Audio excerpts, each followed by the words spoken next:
Zašto ljudi danas ne žive svoj život? Psihologija raspršene pažnje, izgubljenog fokusa i unutrašnje praznine. Danas ljudi imaju više informacija nego ikada ranije, ali manje jasnoće nego ikada. Savremeni čovjek ne pati od manjka znanja, on pati od viška buke. Nikada u historiji ljudski mozak nije bio izložen tolikom broju stimulansa. Nikada nije bio ovoliko umoran, raspršen i dezorijentisan. Ovaj video nije kritika tehnologije, ovo je analiza ljudske psihe u svijetu koji se kreće brže nego što je mozak evolucijski spreman da podnese. Ovdje ne govorimo o slabosti karaktera.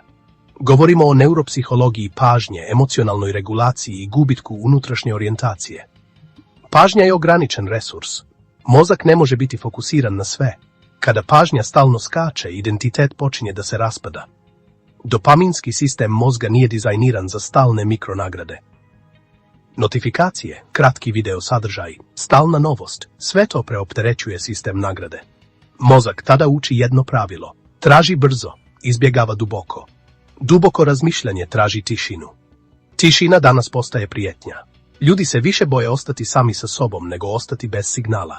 Unutrašnja praznina nije odsustvo sadržaja. To je odsustvo smisla. Kada čovjek stalno reaguje, a rijetko reflektuje, gubi kontakt sa sobom. Emocije koje nisu prepoznate ne nestaju. One se pretvaraju u umor, cinizam, anksioznost ili ravnodušnost. Savremeni čovjek je funkcionalan, ali prazan.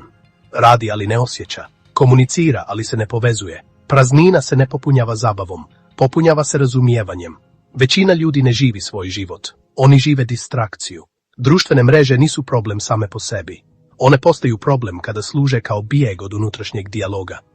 Čovjek koji ne zna ko je traži potvrdu izvana. Čovjek koji nema unutrašnji kompas prati trendove. Bijeg od sebe stvara privremeno olakšanje, ali dugoročno stvara gubitak identiteta. Identitet se gradi u tišini, ne u poređenju.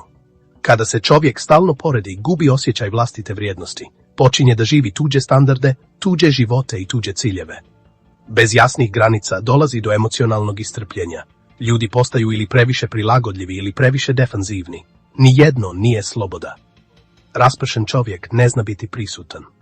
Prisustvo je temelj svakog odnosa. Zato odnosi postaju površni.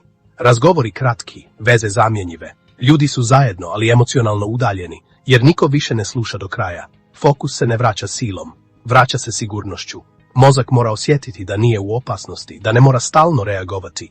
Ritam, rutina, sporost, to su alati regulacije. Duboko disanje, kretanje, boravak u prirodi, ograničavanje stimulacije. Fokus je trenirana vještina, ne talent. Disciplina nije kazna. Disciplina je briga o sebi. Mir nije pasivnost. Mir je snaga regulisanog nervnog sistema. Čovjek koji vlada svojom pažnjom, vlada svojim životom. Savremeni svijet neće usporiti. Ali čovjek može. Onaj ko nauči da bira pažnju, bira i sudbinu. Smisao se ne nalazi u brzini, nalazi se u dubini. Ako želimo zdravije odnose, jasnije misli i stabilniji svijet, moramo ponovo naučiti da budemo prisutni. Ovo je kanal Treba da znaš. Pretplati se i klikni na zvonce.